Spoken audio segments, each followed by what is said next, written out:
If I keep asking God to make me the wife that he needs me to be, then it'll get better. If I just pray hard enough, things will change, things will get better. So I just thought that's what it would be. But then, like you said, when you see those signs, the staying out late from work, the taking phone calls out of the room, the not answering the phone when you're in the room, stuff like that, it's kind of okay, here we go. What do I do? Because I was crazy enough to believe that our marriage could have recovered from the infidelity. That was my hope and my prayer. And I was willing to work towards that.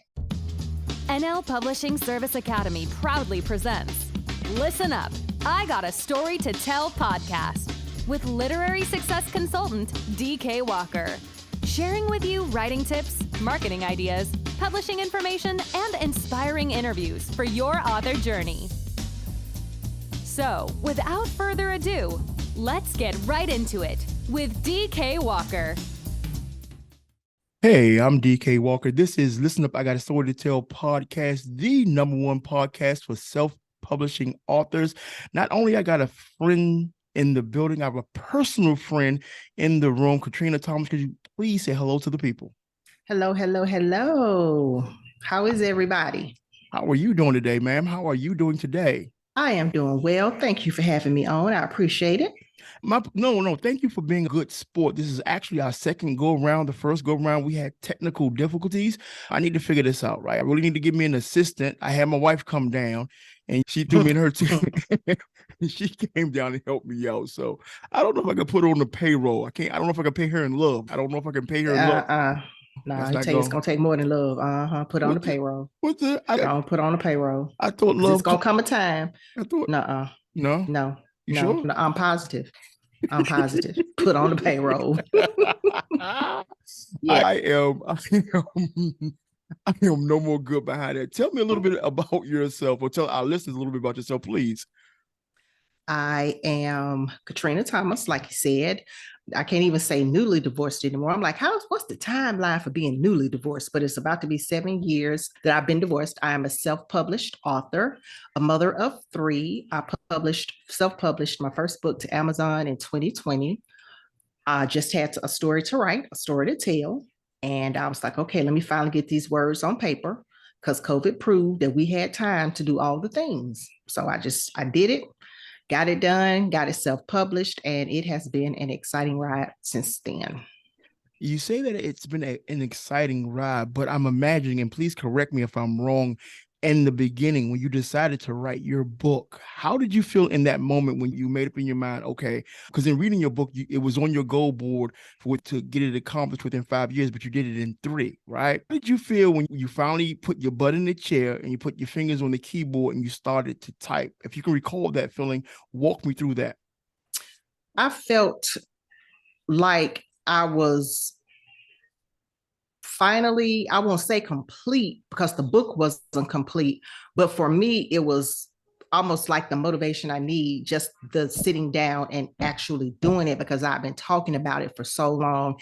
I'd had pieces and parts of it together. I'd attended all the webinars, the master classes, everything from classes with well-known authors like Brian W. Smith, Victoria Christopher Murray, Nikki Woods. And it's just write the book. Just write the book. But like I said, COVID was like, okay, you got time, because that was my excuse for not. So when I finally sat down to do it, it was the beginning of a sense of accomplishment, because it was something that I had been working on for so long. Like I said, I was already just pieces and parts, but just putting it all together and getting it done. And me being the procrastinator that I am anyway, it's like, you could have been did this. Really wasn't the daunting task. And don't get me wrong, I'm not saying it's easy. It is a struggle to have that self-discipline, to write, to edit, to do everything you need to do on a daily basis, weekly, monthly, or however.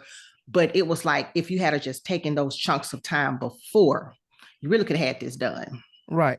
You're a teacher. So was that a bit of a cheat code for you when writing the book, right? Because you understand English, you understand how it goes, or it didn't make a difference. That was your occupation. That is your occupation, pardon me. That was actually a part of my problem and my hesitancy to start, because as an ELA teacher, I'm accustomed to reading papers or even writing papers when I was working on my 2 master's degrees. and I'll read and proofread and edit as I go. And that's what I wanted to do with this book. I was literally trying to write the book the first time, because I would write something, then I got to read it and go back and try to edit it and fix it. And every author that I talked to was like, no, just get the words out on paper. You even told me that, get the words out on paper. Don't worry about proofreading, the editing process. You need somebody else's eyes to do that anyway. But the English teacher in my mind was like, no, this is one big essay, and I've got to read it, edit it, and do all of that as I go. So it was actually like, that was one of the things that just kept me from doing it, because I was like, no, I've got to go back and make sure everything is grammatically correct, spelling, punctuation, all of that, the descriptive words, all of that just had to be there, because I was trying to grade myself as I did it, and that wasn't beneficial. Learn how to write faster, conquer writer's block, and tell a story your readers will love.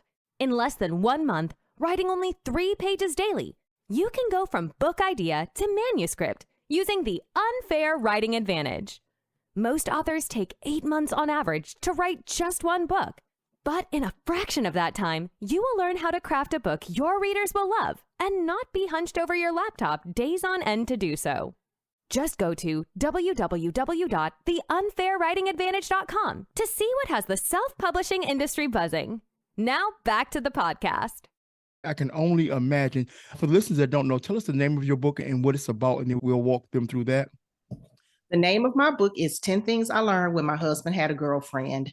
And it is about the lessons I learned about myself during the time that he had a girlfriend. Okay. Yeah. In your book, you spoke about the red flags that you ignored. Why did you ignore those red flags? And in my mind, it wasn't ignoring them. That's what I told myself. It wasn't ignoring them. I guess it was. I mean, got to just call it what it is. But in my mind, though, it was, if I do what I need to do to fix me, and, he'll see that and he'll change and he'll be different. If I keep asking God to make me the wife that he needs me to be, then it'll get better. If I just pray hard enough, things will change, things will get better. So I just thought that's what it would be. But then, like you said, when you see those signs, the staying out late from work, the taking phone calls out of the room, the not answering the phone when you're in the room, stuff like that, it's kind of, okay, here we go. What do I do? Because I was crazy enough to believe that our marriage could have recovered from the infidelity. That was my hope and my prayer. And I was willing to work towards that.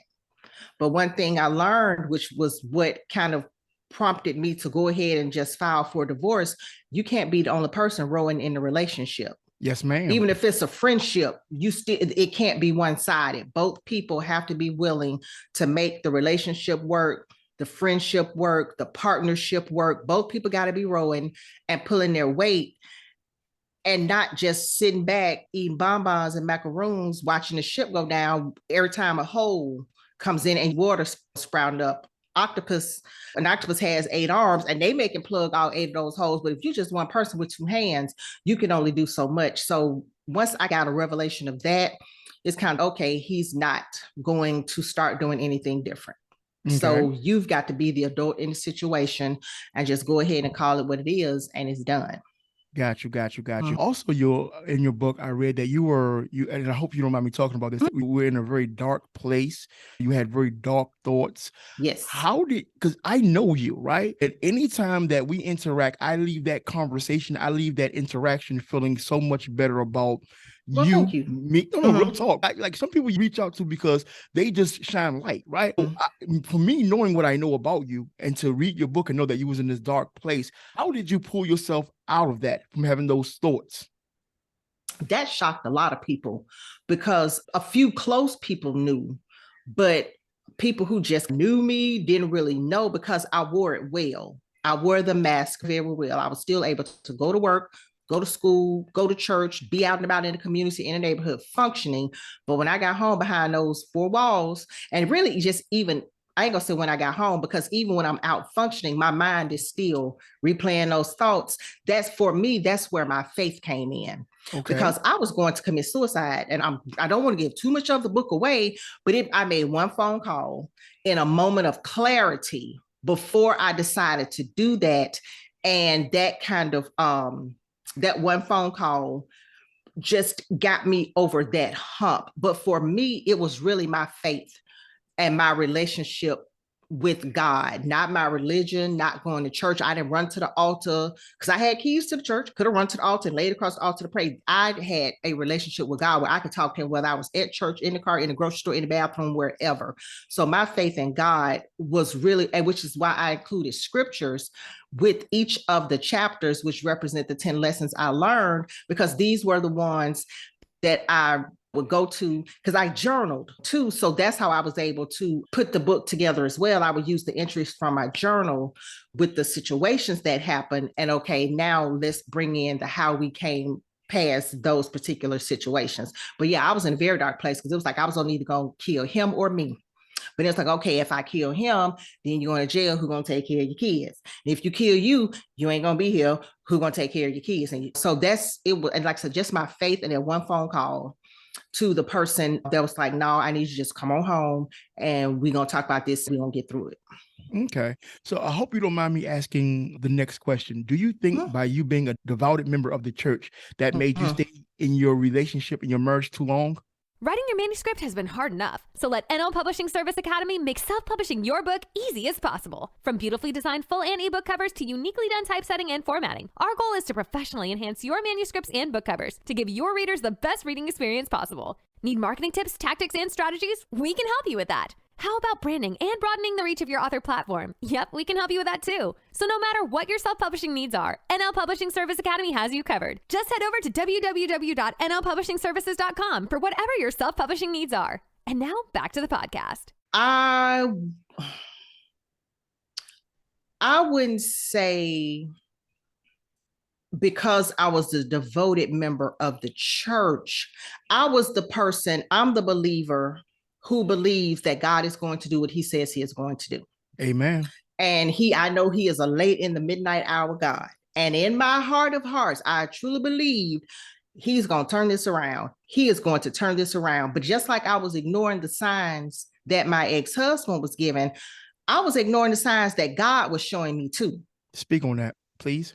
I was ignoring the signs that he was showing me too, because to me and in my mind, because as I was writing the book and when I finished, I sent it to two people. I sent the manuscript to two people who knew us, and they knew of our struggle with the infidelity. They knew of our struggle with the emotional abuse and all of that. And I was like, I need y'all to read this before I publish, because I don't want to be thinking I'm right and be wrong as two left shoes. If I'm misremembering anything, please correct me and let me know. But I did everything because I kept what can I do? What can I do differently? Things that I didn't normally like, which I know marriage is compromised anyway, but I just seemed to be the only one compromising. And so God was showing me things like my ex-husband's inability to change. He was going to just be him, because in his mind, he was right. He was the perfect husband, the perfect dad. He might say, I know I'm not perfect. That's what he said out of his mouth, but his actions, but you're not acting like you're not perfect. You're still putting on this facade that you are the perfect husband. We have this perfect life, and we don't. And God was showing me he is not going to change. There were a couple of times, even before I left, that I had the opportunity to leave without it being any craziness or drama, because there were infidelities before this particular one that I talk about in the book.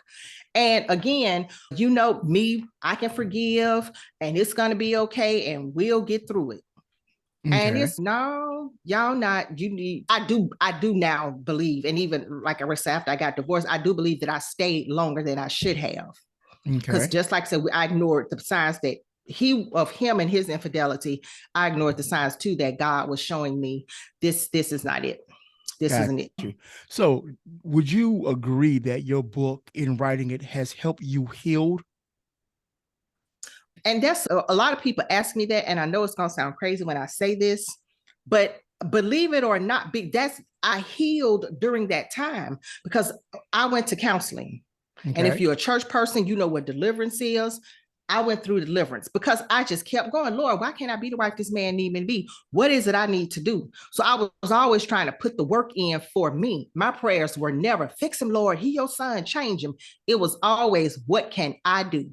What can I do? And I began to had to start my healing process during the marriage because infidelity is a hard thing to overcome. And if you're hurt and you're still broken and you're harboring unforgiveness in your heart, you're going to make the person who committed that breach in trust, you're going to make life miserable for them. I didn't want to be that person because I wasn't a wife who nagged, who argued, which again was a part of my problem and a part of my demise in our marriage was my lack of communication, just to keep the peace. I would just not say so many things.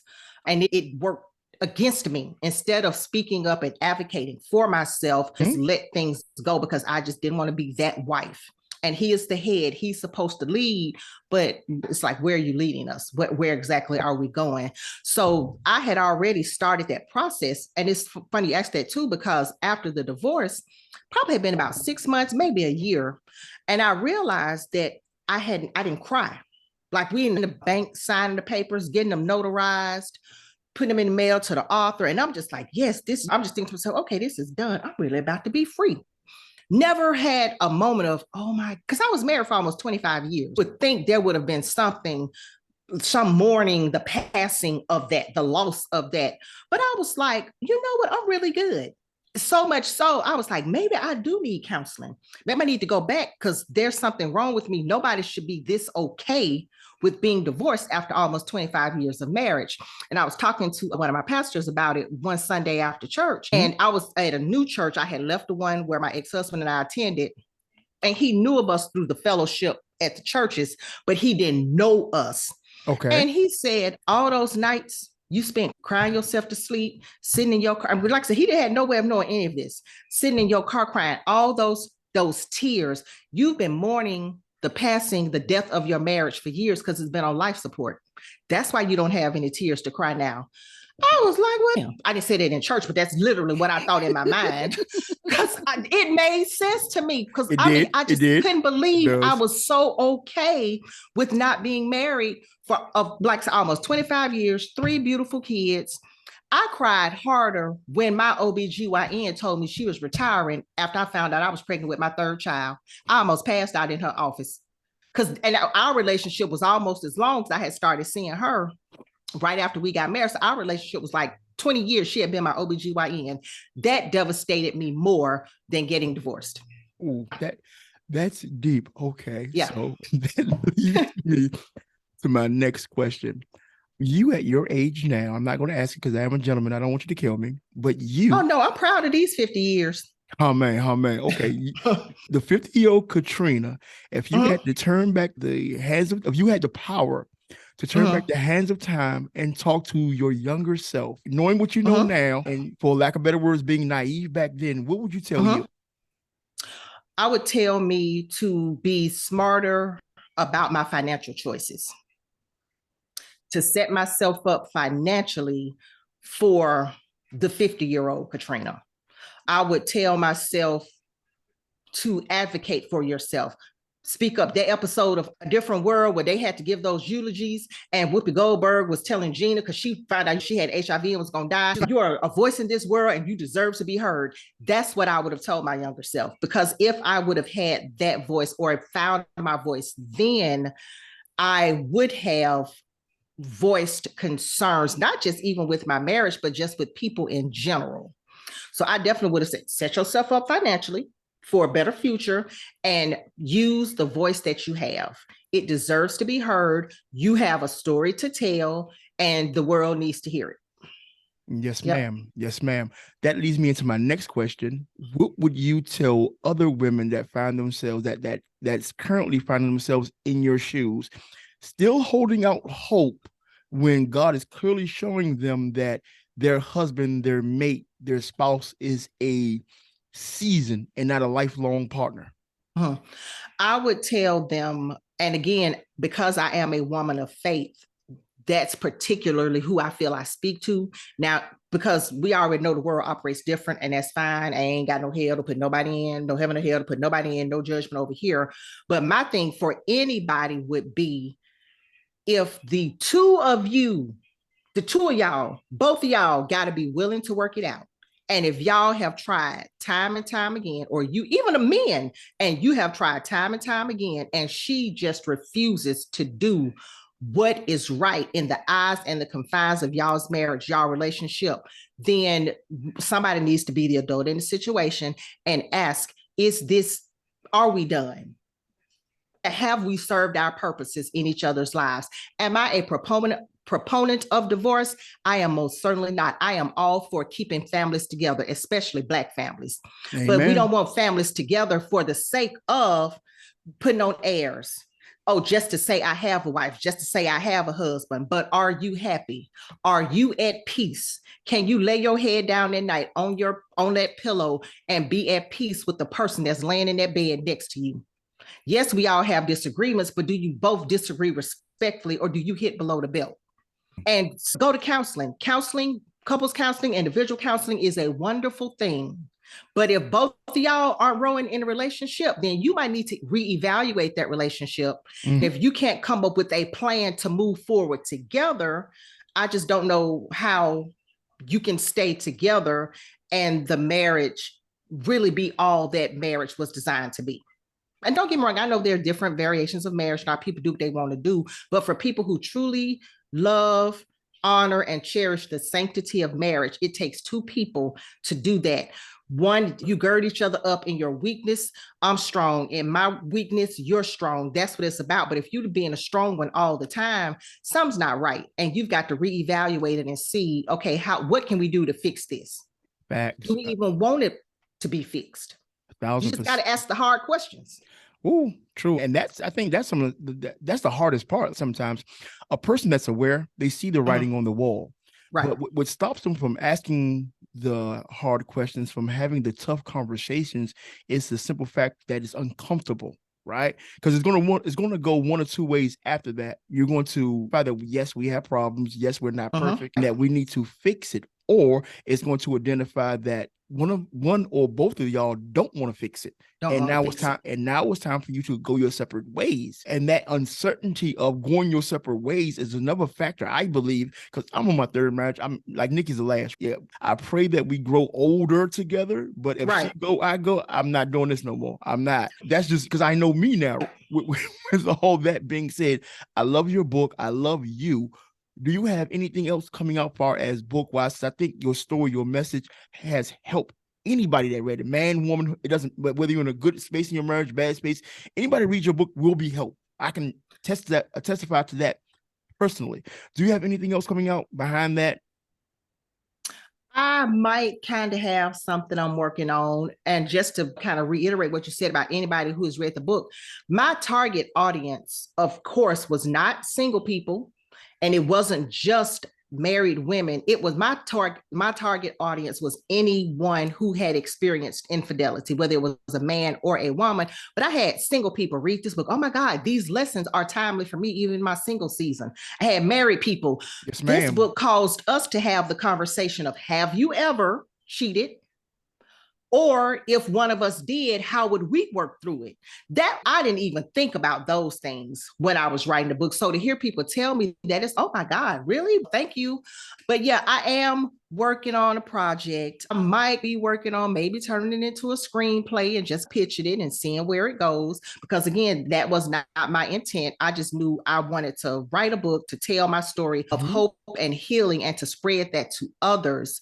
But then it was like, okay, you always talk about a second stream of income. Why don't you monetize your book? You said that. I've been going back and forth with you on that since I wrote it. But I'm like, no, because I just wanted to help the people. And if I just give them all away, it's okay. Just like when I see that KDP royalty payment pending, I'll get it. It'd be like 33 cents. Yes, somebody bought a book. Woohoo! too, because it took billions of dollars, millions, hundreds of thousands, just wasn't on my mind. And it really still isn't. I'm just wanting to get my message out to as many people as I can. And if turning it into a screenplay and shopping it around to different studios is a way to do that, an avenue, a vehicle, then I'm going to do it, because I really just want people to be blessed.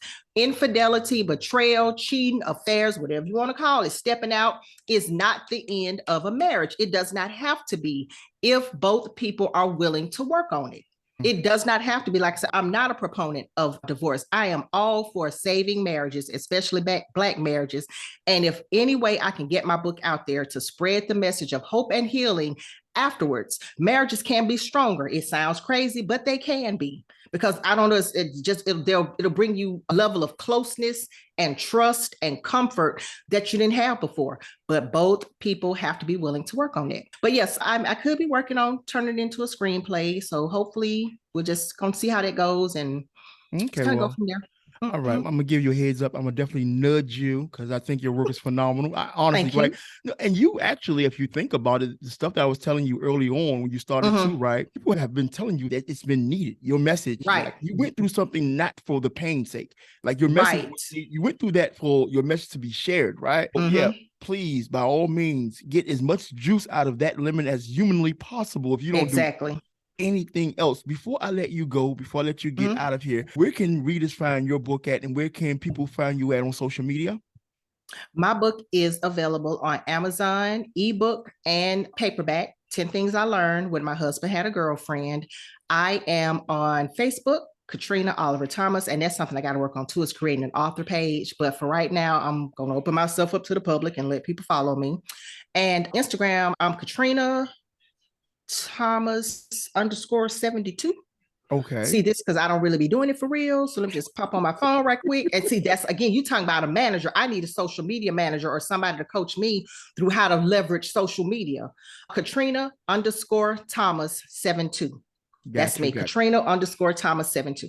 Not a problem. And for our listeners and people that's actually watching this on YouTube, all of your information will be in my show notes at the very top, where they can purchase your book at. It will definitely be there. Sweetheart, from the bottom of my heart, once again, we've been friends for many years. Yes. Thank you. Thank you so much. I am so proud of you. Like, I ain't gonna fight back this tear. I'm proud. I'm like, it's crazy. The older I get, the more emotional I am. I don't know why that is. I don't like cry commercials. I'm like, what the hell? Anyway, that's another podcast. But long story short, you've done the world a great service by being as transparent as you have been. That's how impactful that your message is, and always will be, right? Like, most people that write books, it's not evergreen. Like, some people, okay, it's evergreen to a degree, but yours, it can help so many people. So whatever you do, please keep pushing your book, your message. People need to hear it. I will, and I appreciate that. Thank you so much. Those words mean a lot to me. I appreciate you and your support. I'm not going nowhere. Like I tell you, I'm going to be, since I know that you got something else, I'll be in your inbox asking you what's going on. Can I get a date? You're like, I'm so sick of this man. Let me finish up. That accountability has to be there, and I appreciate it. It's the least that I can do. So with that being said, thank you for being on the podcast. You be blessed, and I will be talking to you sooner rather than later. And as far as my listeners, if you are listening to this or watching this on YouTube, do me a favor, subscribe and share. I greatly appreciate that. And if you're listening to this on Apple Podcasts, leave me a review. Costs you nothing at all. If you found value in this podcast, leave your boy a review. I'm DK Walker. This is Listen Up, I Got a Story to Tell podcast. Peace. This episode of Listen Up, I Got a Story to Tell podcast has ended. But please be sure to subscribe for more literary strategies and tactics to help you create the profitable, successful author career you've always wanted. And don't forget to rate and leave a review so we can continue to bring you the best author and book-related content. See you on the next episode.